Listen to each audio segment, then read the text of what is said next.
Hey, everybody. Welcome to Squatch Talk. I'm Pat.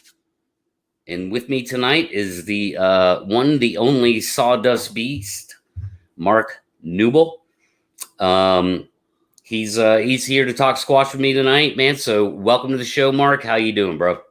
I'm doing good. Thanks a lot for having me, Pat. Well, thanks for being here, man. I appreciate it greatly. Um, uh, I uh, I started thinking about getting, trying to get you and Larry or one of you guys on, at least one of you guys on the show a couple of months ago.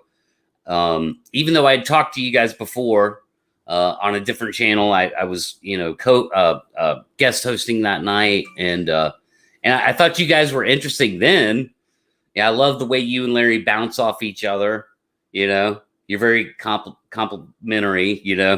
Uh-huh. Good sense of humor. But you guys get, you have your serious side too, and I love that. But then, a couple of months ago, man, you guys really caught my eye, even more so with a video in which you guys debunked yourselves, and it was such a powerful, like, fresh breath of air, and it I mean, it really moved me, man. I'm not kidding. It, in the all things relative to the Bigfoot world, I was moved by it. So that's why I wanted you on the show. That was part of the reason. And so, yeah, thanks for being here, man. You bet. I think it's important that you be 100% diligent in debunking your own evidence. I would rather debunk my own evidence than have somebody do it for me. And one thing that whenever we started the Sawdust Beast Facebook page was that if we made a mistake, we were going to be the ones to scream it from the tallest mountain that we made a mistake. And then we want to use that mistake to mentor others and where we went wrong, so it might help somebody else from making that same mistake.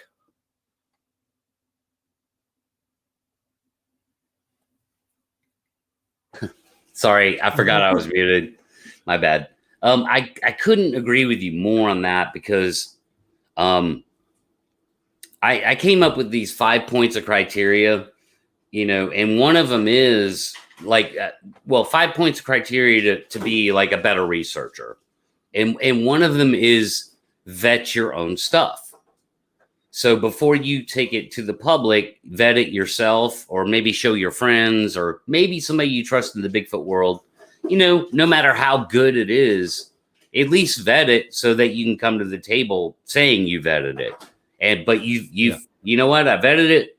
I was skeptical of it, but I still think it's compelling. So it just cuts down on the process of skepticism, and it's better, just like you said. I mean, you said it better than I just did. It's like, vet it yourself so you don't go out there looking like a fool because somebody goes, oh, by the way, blah, blah, blah. And you're like, oops, I missed it, So many times we'll capture evidence and show it on the spectrogram. And one thing that I will do is I will show a comparison. And let's say it's what we believe is a Bigfoot making a vocalization. I will show it on the spectrogram, and I will also show a canine, such as a coyote or a wolf, so that you can compare the two and see that the animal frequency signatures are totally different. I cannot tell you how many times that this has happened to us when it is a booger that makes a call and it sets off the coyotes.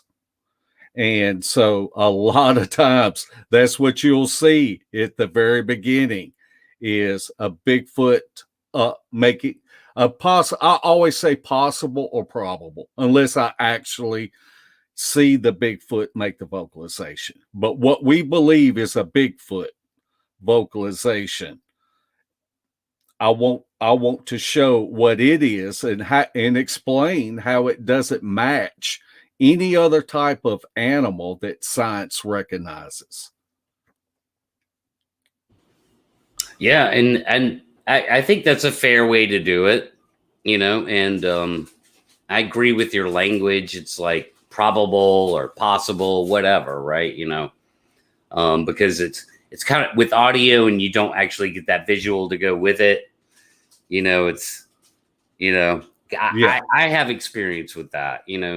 Something screamed at me in the woods one night. I never saw it, but it doesn't match any known animal in my area. So, right.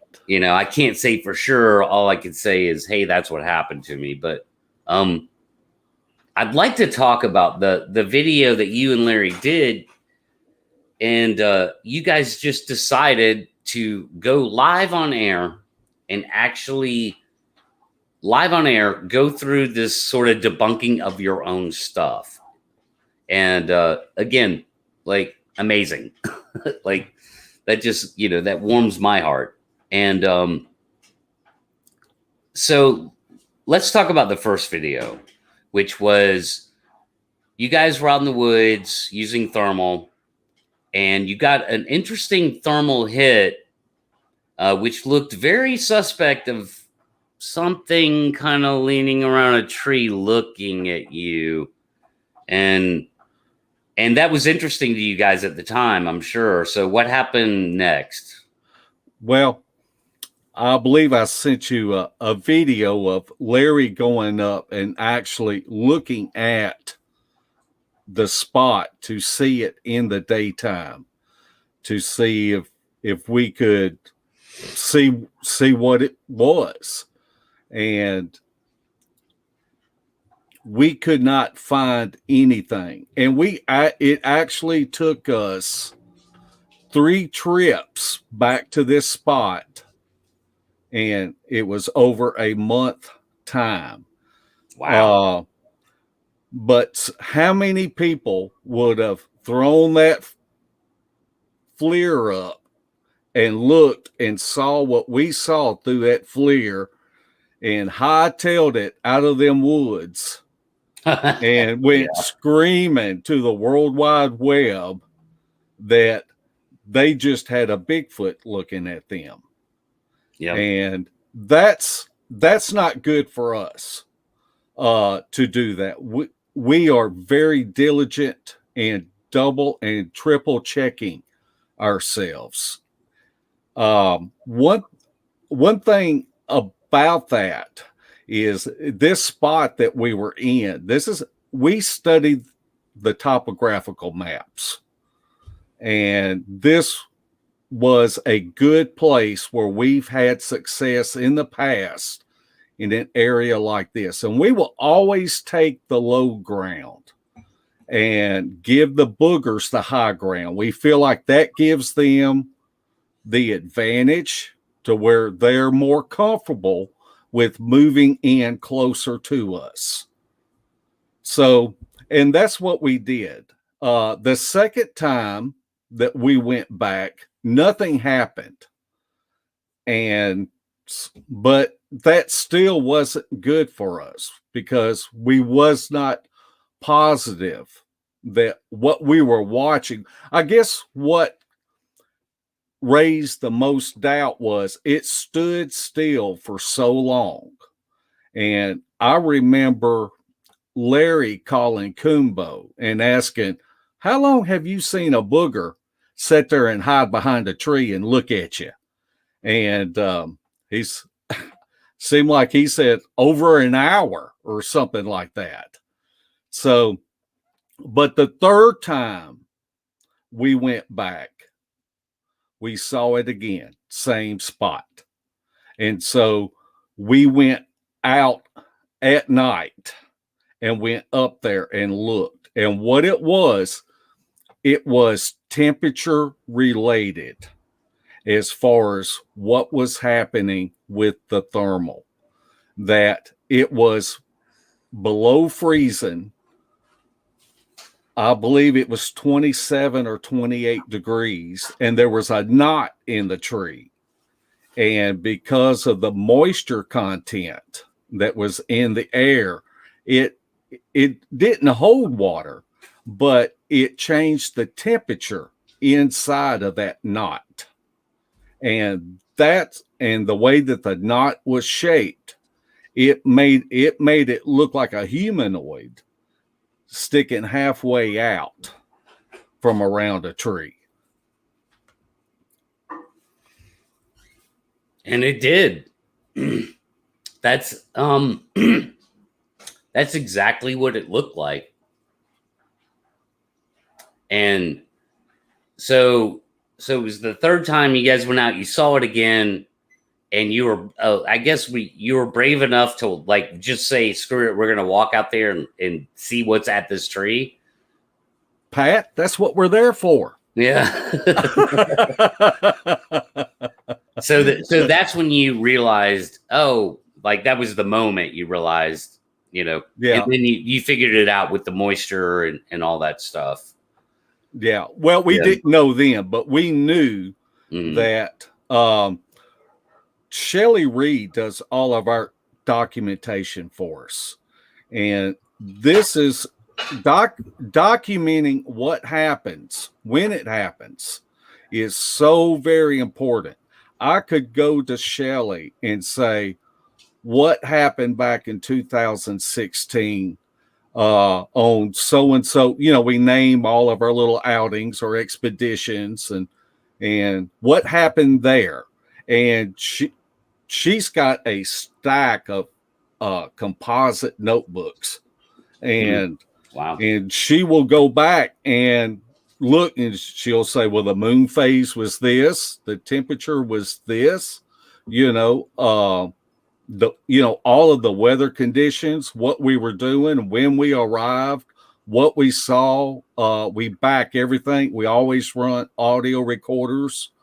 If we captured anything that was suspicious while analyzing the audio, then that goes into the notes.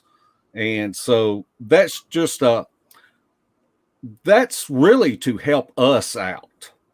And because a lot of times if something happens, you might want to go back and see if it correlates with anything else. Well, I remember back in 2018, something like this happened, and she can go back and look, and then we can check everything. But that second time that we went, the temperature was well above freezing. And that's how we debunked it. So yeah, that's your that anomaly wasn't happening because of the variance in temperature. Correct. And that's good. It's sounds like you guys are very thorough. If you're keeping records like that to be able to reference for those very kinds of reasons that you gave examples, and there could be 100 reasons to go back and reference. That's very thorough, I would say. Probably not common. It's a lot of work, but if you're going to put the effort to drive to a place and set out recorders, and when we set out recorders, we may set out 5 recorders and capture over 100 hours on each recorder. Well, you have to listen to that 500 hours second by second, or you can miss something. You could have a howl that's under the ambient noise that's in the woods, and you might miss it altogether.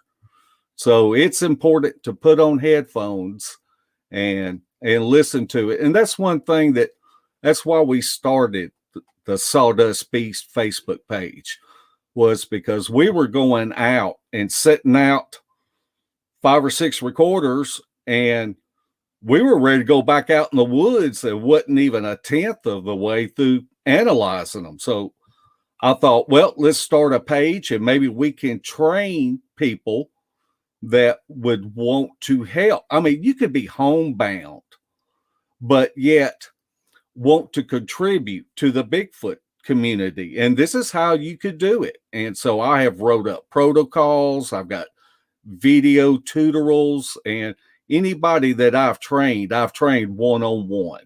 You know, you can do a video chat, and it's just so much easier than it was 15 years ago.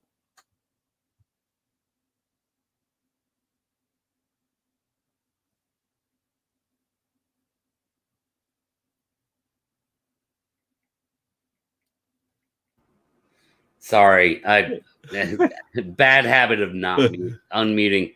I agree, and that ease comes with a double-edged sword, because it's also easy to pass misinformation. And there's plenty of people that do that in the Bigfoot world for whatever reason, monetization reasons or trolling. There's a lot of trolls, unfortunately. So the weeds get thick. So like people like you that are objective and trying to actually move the ball down the field, you're constantly, working against the grain almost, man, unfortunately. Yeah. One thing about me is I'm not trying to prove that this creature exists. I know it exists, but that's not my goal, is to prove it to the world that it exists. My goal is to go out in the woods and have interactions with this creature. And there's two ways that you can do that.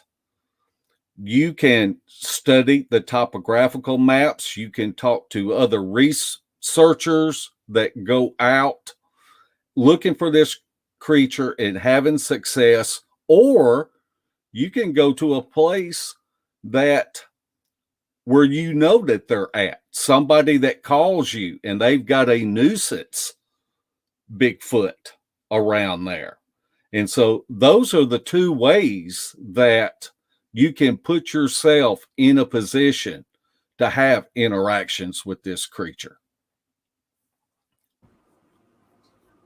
Yeah, and that's interesting. I mean, how many people do you think are like trying to take that further and actually trying to prove the existence? How many people do you think are trying to do that? I would say the majority are trying to. And I'm not necessarily talking about the money shot, but it's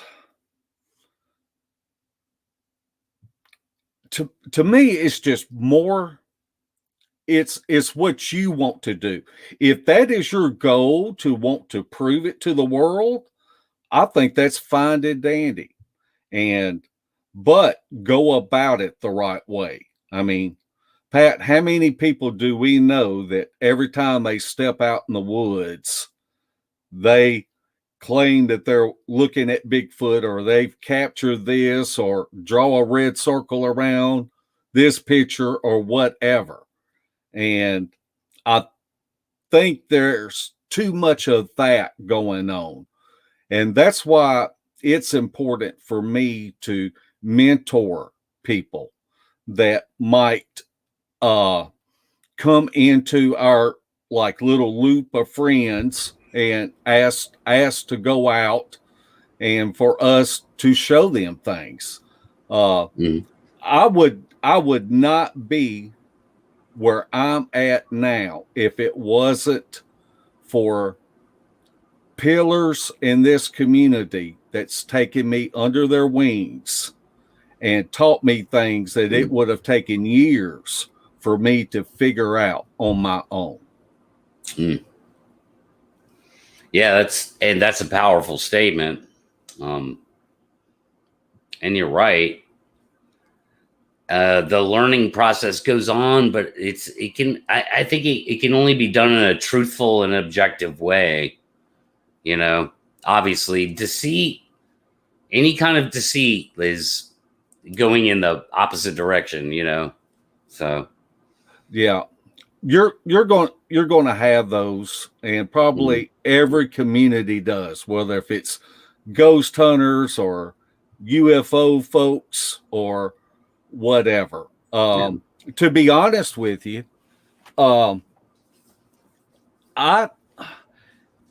it's funny how if somebody says something over and over, it's like they're planting that seed in people's minds. And all of a sudden, that seed becomes fact. And then that starts going out as fact. And it's not necessarily a fact. So I think that we have to be careful in what we do. And I'm going to tell you, I don't really watch a lot of Bigfoot stuff on the internet. I really spend my time watching bushcraft and woodsmanship skills, because our strategy is to backpack in, to find a place where we think that they will be at, and then backpack in, well, if it's a mile, 3 miles, or whatever, and then live out of hammocks for 3, 4, 5 days in that area. Right. And during the daytime, we get out, we walk around, we look for signs, we document what we can. And then at night, we let them come to us. Yeah, which happens, especially at night.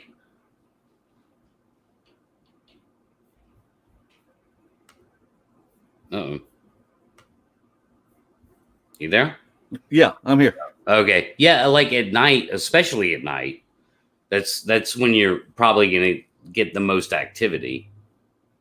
And of course, being out there 3 or 4 or 5 days, that's a lot. I mean, to be put yourself in that position with them. Well, Larry and I are both adrenaline junkies. So it's kind of funny that whenever something happens, we just look at each other and laugh. And I will send you an example. Now, we have a good friend, and his name is Spencer Jameson. And we had been talking to him on the internet for some time. And he came to one of our outlaw campouts, but he was going to have to leave early. And so he did not get a chance to go primitive camping, to take a hammock and just head off into the woods. And at this place that we were at, we were probably averaging 2 trees a night getting knocked down around us. Oh, wow. And where they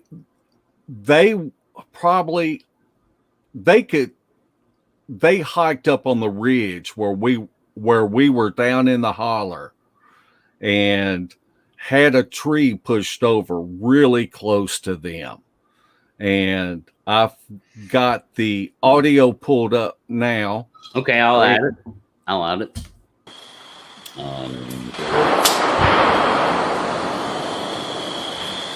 was a tree, right? Uh-huh. That was a tree. A lot of them seem to do that around here. That was a really big tree. Yes, it was.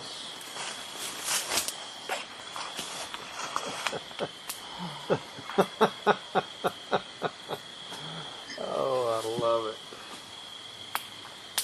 it. You must have a boring life. It's great, man. That was a really, really, really big tree. Huh. That's just an example of how Larry and I act in the woods when activity starts ramping up. And that, like I said, that was Larry and Debbie Jones and Spencer Jameson. And you can tell that everybody kept their cool because that tree was really, really close to them. Huh. And we could hear it from our camp, from the base camp where we were at. Yeah. Yeah. Let me play that very beginning where the tree falls again, real quick, and I want to hear that again. That was a tree. God, that sounded like a cannon going off, dude. Yeah. Yeah. I've never heard anything like that in the woods. Wow. Yeah. It sounded like it snapped from, like you would think like that, like something snapping from ice load or something, like a explosion, you know? Yeah. Yeah. Like weird. But I know that we had at least 2 of those a night. Two of those a night. Yeah. And you guys are laughing it off like that? Yeah. I mean, look, this is just my opinion of these creatures. But man, if they wanted to take you out, you wouldn't have a dog's chance. Do you know how many hunters would go disappearing every deer season? You know? Yeah. I mean, anything could have a bad actor, you know, whether if it's a dog or a cat or a human or a Bigfoot. But I think by nature, they're more curious than anything. And they want to get our reactions. Yeah. I'm not a big believer in the they'll gobble you up and take you away and drag you away kind of narrative, you know. In fact, I would go so far as to say, I mean, there's zero evidence that a Bigfoot has ever killed a person. Yeah. Like there's no conclusive evidence. Right. And I know there's stories out there, and some of that's folklore and some of that's, you know, in the missing 411 direction. But again, that's a sort of like, you know, applying a narrative to a real life event, you know? So I you know, there's so many anecdotal accounts, you know, nobody said, you know, it picked me up and threw me 20 feet through the air even. Yeah. Right. You know, so yeah, you know, they're intimidating. Absolutely. I mean, I'm sure just looking at one might make you, you know, urinate yourself or worse. Yeah. You know, so I'm not saying I've seen it happen. Yeah. I've heard too many people admit that it happened. Yeah. Which surprises me that anyone would admit that. You know, that's they're being passionate about what they're talking about when they admit something like that. But yeah, I don't buy into this narrative that they're ogres, you know, running around through the woods, you know, trying to kill every human being they see. Yeah. You know, I don't think that's a thing, honestly. I think they know better. My theory is this, if you will, Mark.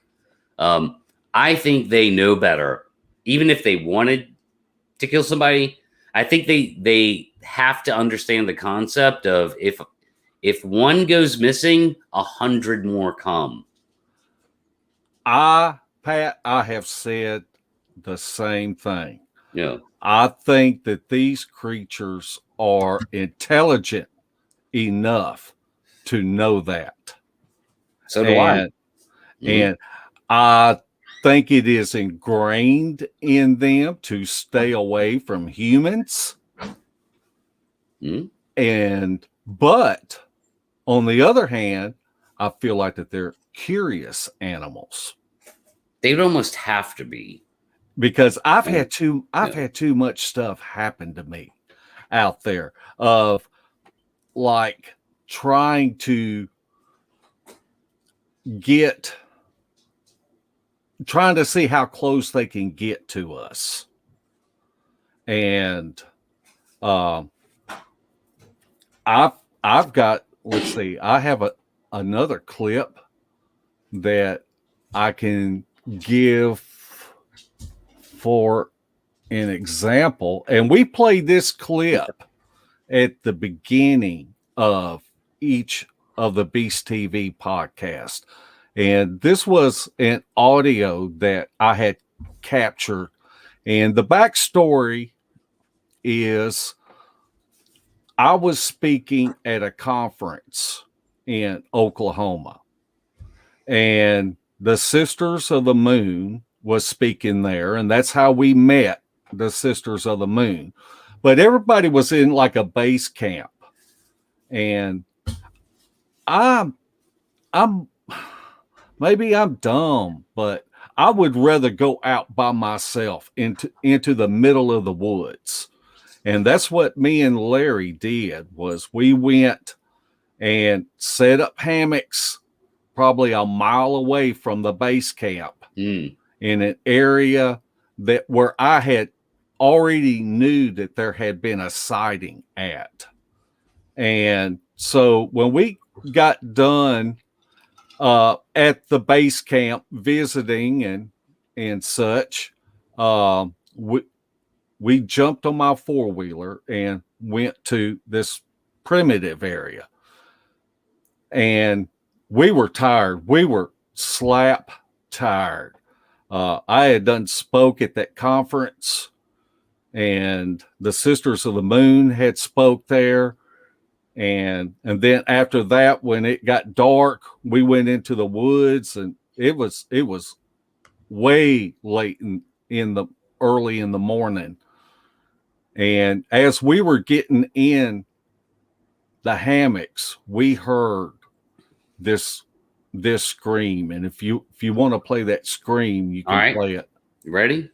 It plays 3 times, I believe.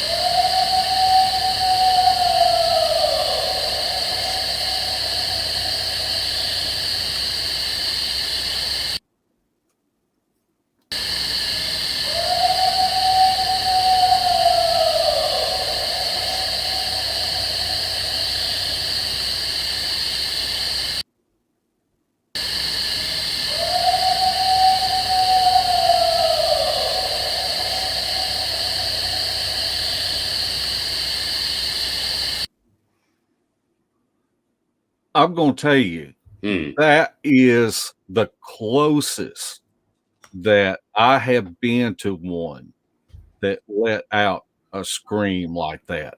If my hand would have been touching up against a tree, I feel like I would have felt the vibration of it. Because I could feel it in my chest. And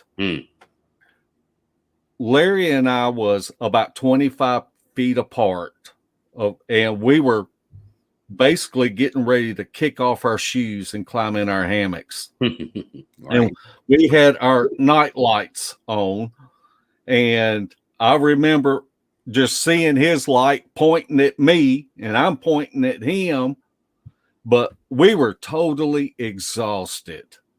And we didn't say nothing, and we just kicked off our shoes and climbed in our hammocks. And later on that night, Larry got woke up. Now, he didn't get woke up by a noise. He got woke up by smell. It was a stench that actually woke him up. And he said he had a pistol on his side. He had the FLIR on his chest, and he grabbed the FLIR. And by the time that he turned to try to videotape it, he could hear it moving off. Now, going back and listening to the audio, we had audio recorders running about 15 minutes before Larry woke up. You hear things being thrown, and then you hear something bipedal moving closer to Larry. And it was like it would take a rock or a stick and throw something. And if Larry didn't move, or lights don't come on, or a zipper don't unzip, then it would move closer. And then it would throw something else. And this went on about 10 or 15 minutes until it got close enough for that stench to wake him up. And it's just my hypothesis, but I believe that when Larry woke up, it noticed Larry's breathing changing, going from sleeping breathing to being awoke and breathing. And that's when it moved off. But that's one way that you can do good documentation. I mean, that's a great story. We could tell that story over and over for years on podcasts. Right. But we've got the audio for the backstory to explain it. And I think that says a lot. What if we didn't have that howl? What if we just talked about how loud it was? Right. Yeah. Which is all I can do with my experience, because I don't have it captured. So yeah, I get what you're saying. I mean, something screamed at me, bro, for like almost 30 seconds. And it didn't sound anything like that. It sounded 10 times scarier. Like a banshee or something. Yeah. So, but I don't have the audio to play for you. I could play something that sounds similar that I found, but that's about it, sucks. But yeah, do you, to the skeptics, do you think that could have been a person messing with you? Well, if you look at it on the spectrogram, it's not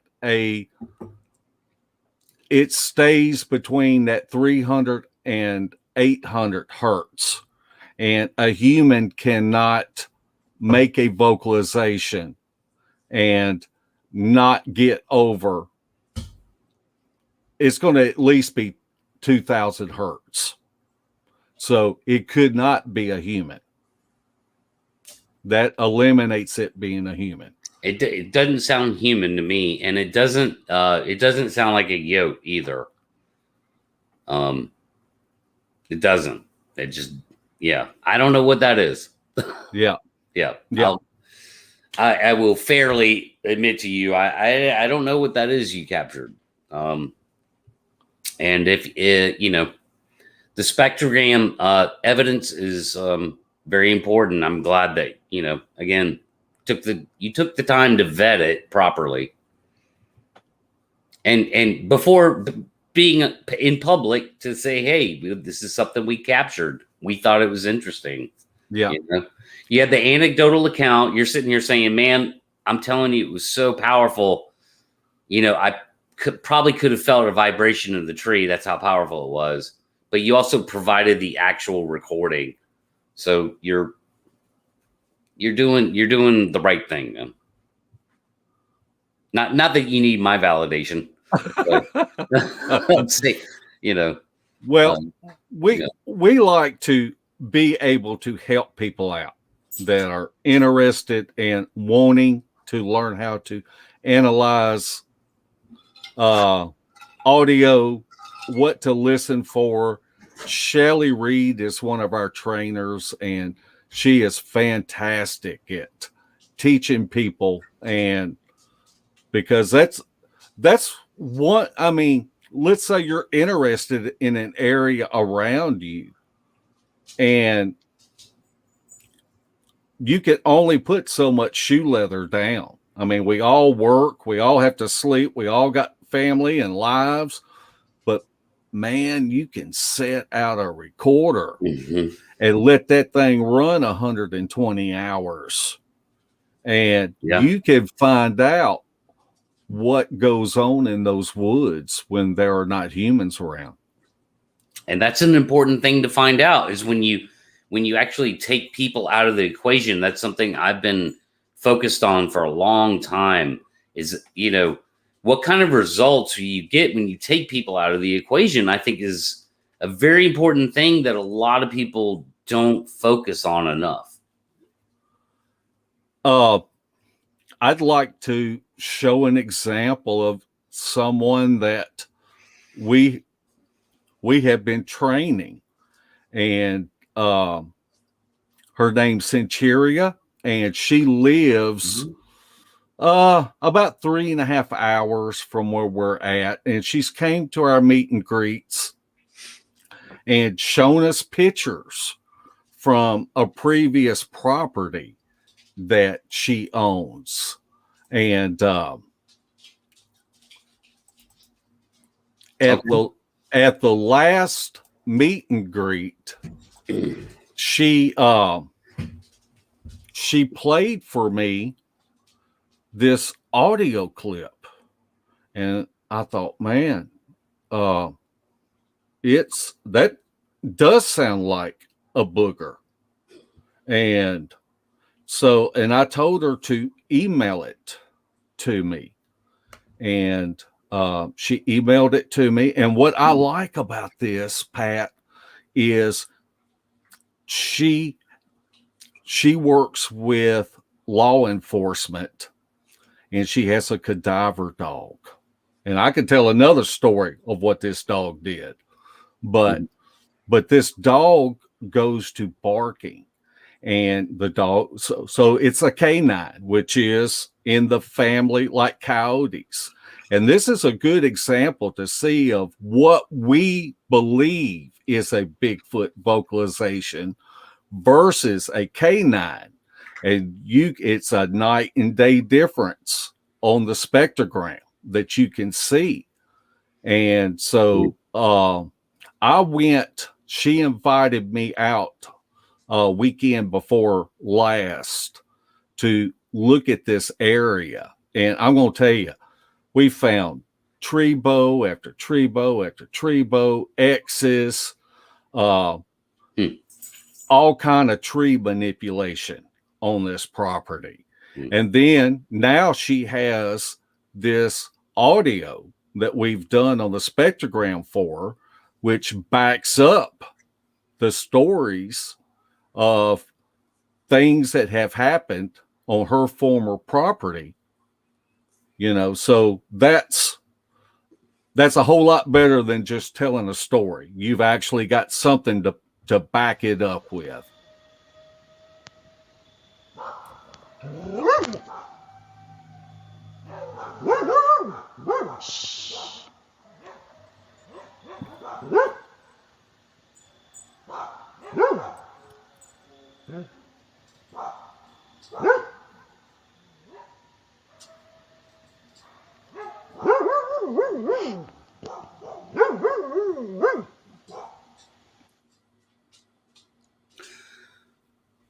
Now that's interesting. And so with the hertz range and kind of how you've done it, it's almost it's actually so well done. It might go above some people's heads. So can you explain what's going on there? Okay. Can you see my cursor? You may not. Probably not. I don't, but if you see the straight lines, the first one says 586 hertz. Right. And it's a straight line. And then you start seeing the barking. Well, during the barking, where you see the second one that says 639, that's another straight line. And then if you're looking at the canine that's on the spectrogram, you can see how high it goes. It goes above 2,000. Right. And so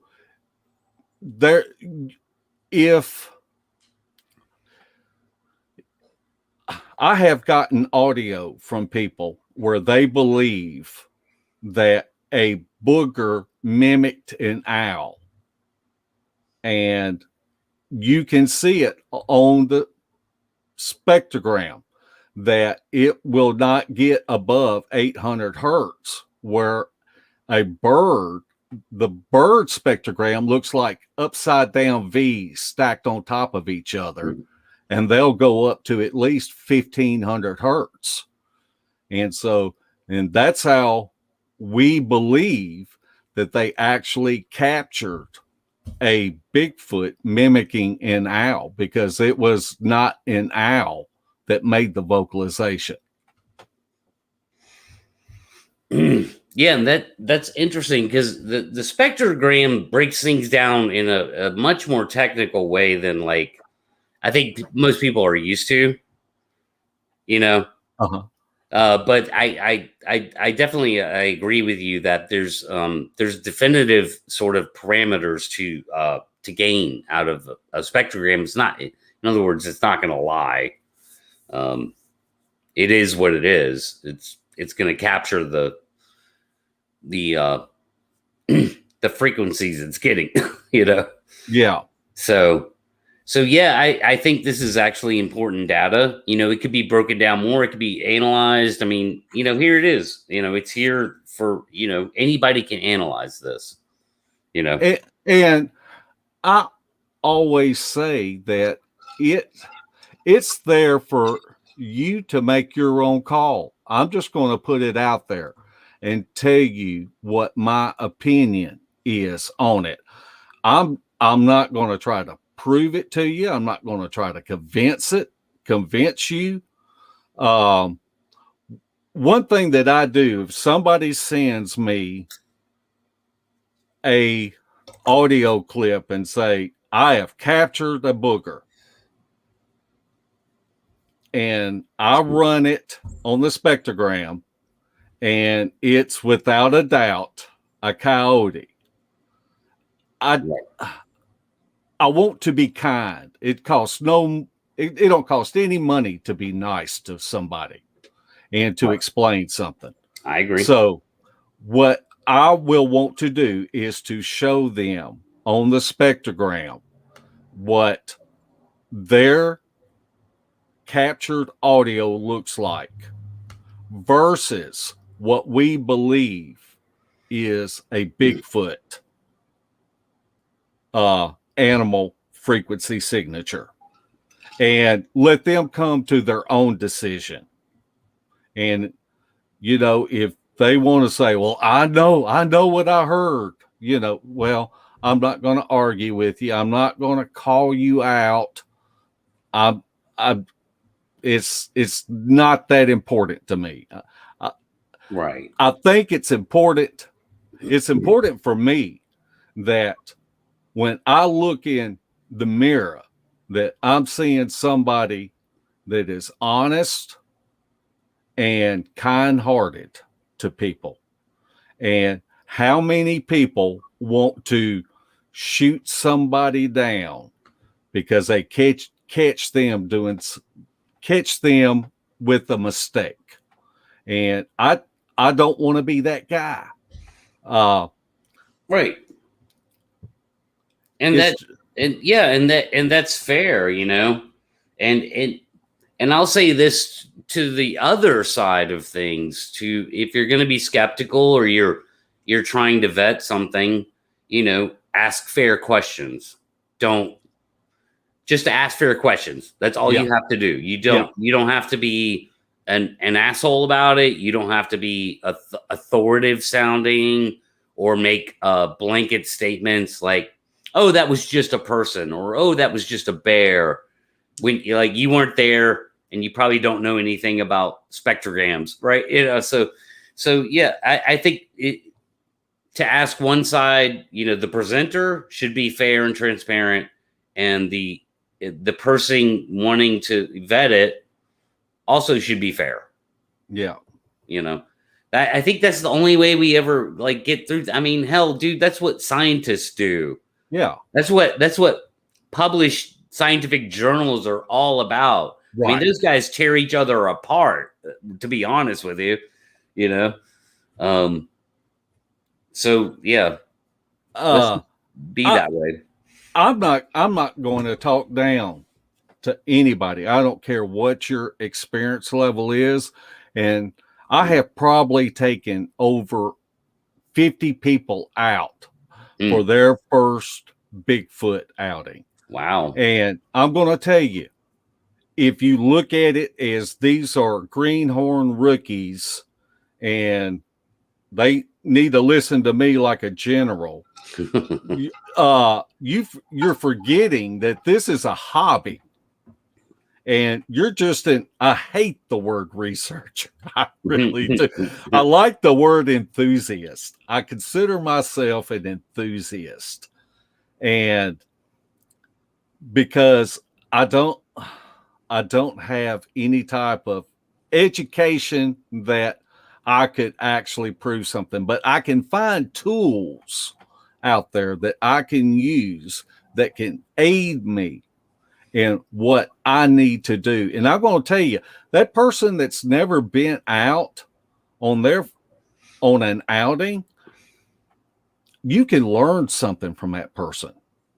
I guarantee you, we all have talents. We can Mhm. all learn something. They may be knowledgeable with plants and trees in the woods.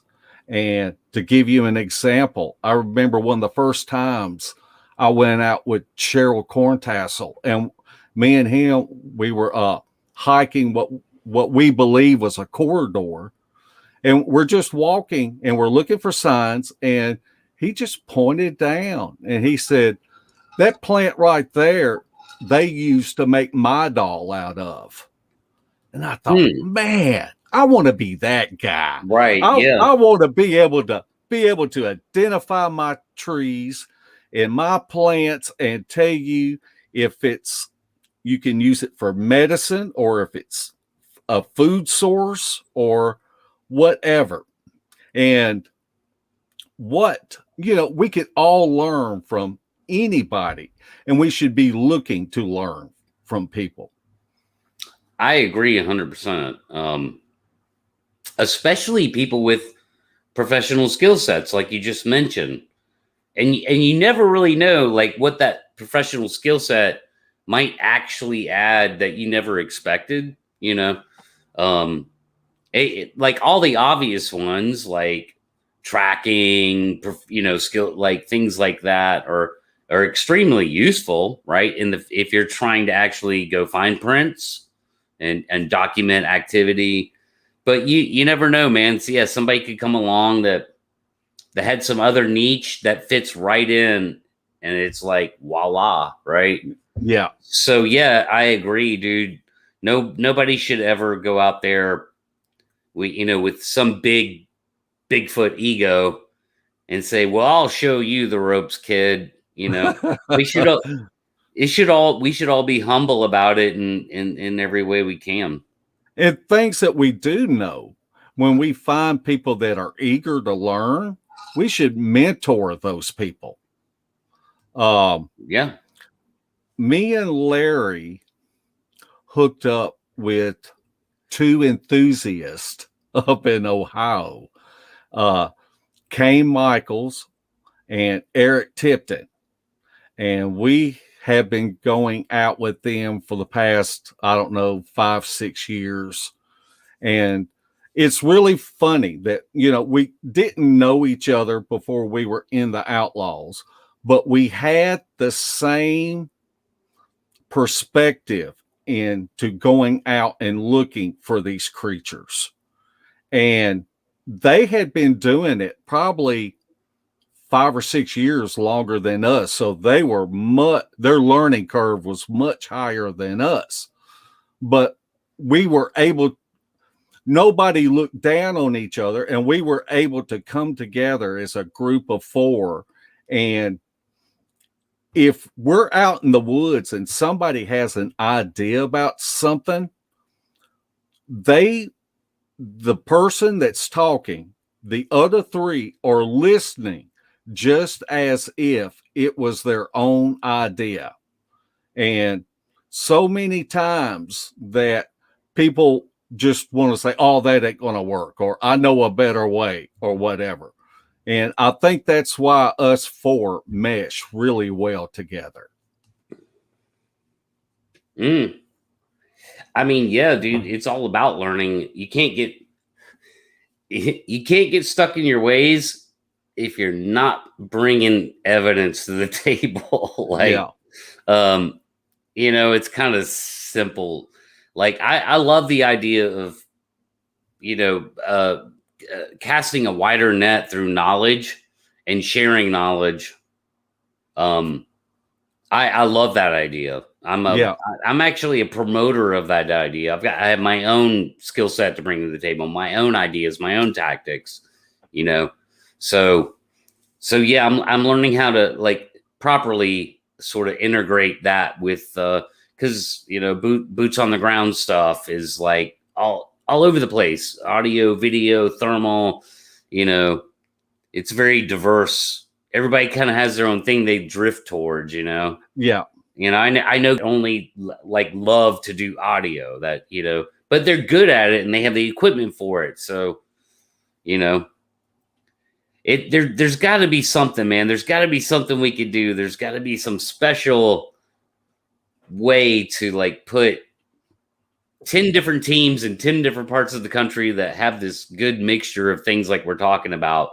It's just that we're not there yet. If we could get there somehow, through real organization, again, weeding through all the BS, Yeah.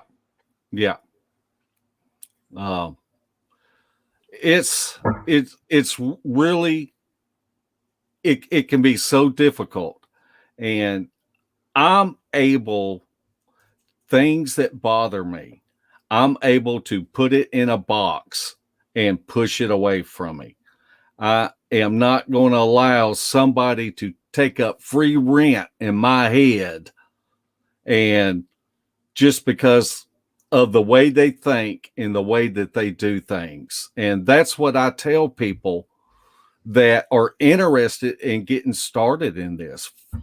If you would not go fishing with somebody, then it's not going to work out with you wanting to go out in the woods and look for Bigfoot, because you have to mesh personality wise, and you don't have to necessarily have the same goals of the end of what you want, but you have to be similar in personality, and you have to be, it's a give and take relationship.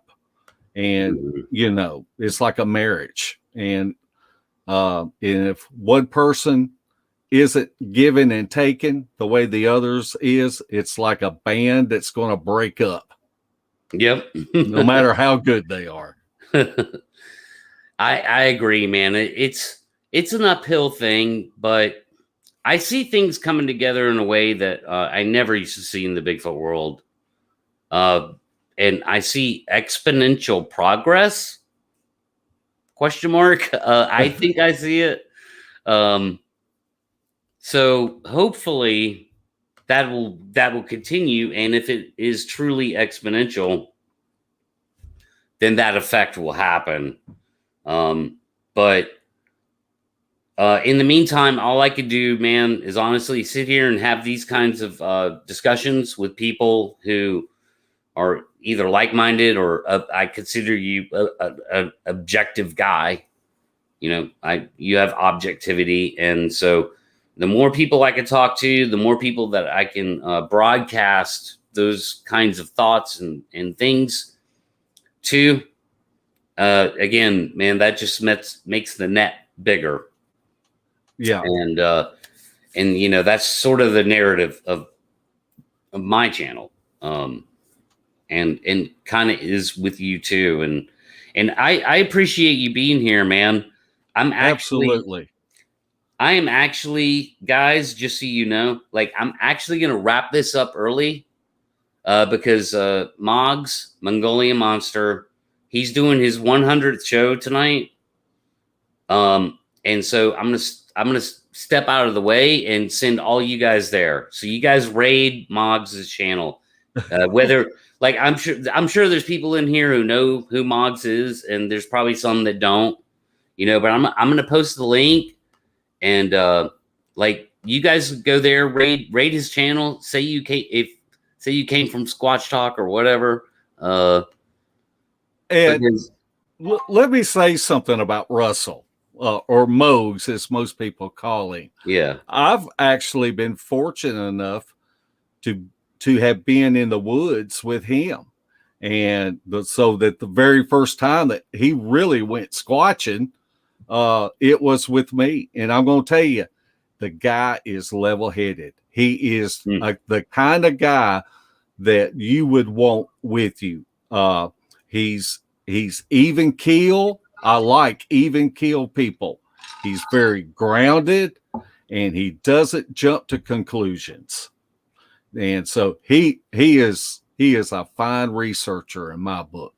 Well, I'll take your word for that, because your word means something to me, especially now that we've talked more. But also, like I kind of can pick up on that vibe on him, that he's that kind of dude, Yeah. So, and I've talked to him a little bit. I actually had him on my show one night, just for about 45 minutes or so. It was interesting. He's a cool dude, man. Like, he's this like biker looking dude. Like, might find him like playing rock and roll on an acoustic guitar somewhere. He's an interesting cat, man. And but yeah, I was gonna bring the panel in and all that, but I saw Moggs jumped in here and he said hey to everybody, and I realized, oh yeah, he's doing his 100th show tonight, so I'm gonna step out of the way. I'm gonna end the show. I can already see like the viewership's going down, so that's working. I think people are going there, and yeah, man, I might crash his show tonight, jump in, say something to him. But thanks again, Mark, and you're welcome here anytime, dude. I do open mics and stuff, so you ever catch me doing an open mic and you want to pop in, you got something to say, like, please do, man. And, sure, absolutely. And we'll just have you back on again anyway sometime, man. So you're welcome here, bro. I appreciate that. And I just want to say before y'all leave, hit that thumbs up. You have no idea how much that helps YouTube creators. So hit that thumbs up for y'all bail out. Yeah. Thanks. I appreciate that. And go talk about your YouTube channel real quick. Sawdust Beast. We do a podcast every Thursday night. We call it Beast TV. And then Larry has started one on Monday nights at 8:00 Central Time. And it may not necessarily be about Bigfoot. It may be about other things, but it's 90% about Bigfoot. And it's kind of like Russell's show. It's more relaxed and laid back. And and you'll laugh. I guarantee you. If you haven't seen one of our podcasts, you're going to laugh. Because if I'm not having fun doing this, I'm going to find me another hobby to get into. Yeah, man. And you guys do have fun. I love the dynamic between you and Larry, the relationship. Again, you guys compliment each other. I could tell you guys are goofballs together almost, man. I could just imagine in the woods, you guys laughing at that tree getting pushed down. Like I could see that in my head. So, but thanks again, Mark. And again, man, you're welcome to come on in the future.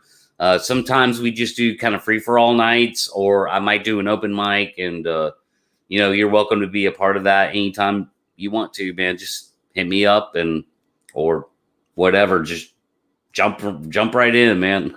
Okay, I sure will. Thanks again for having me, Pat. All right, man.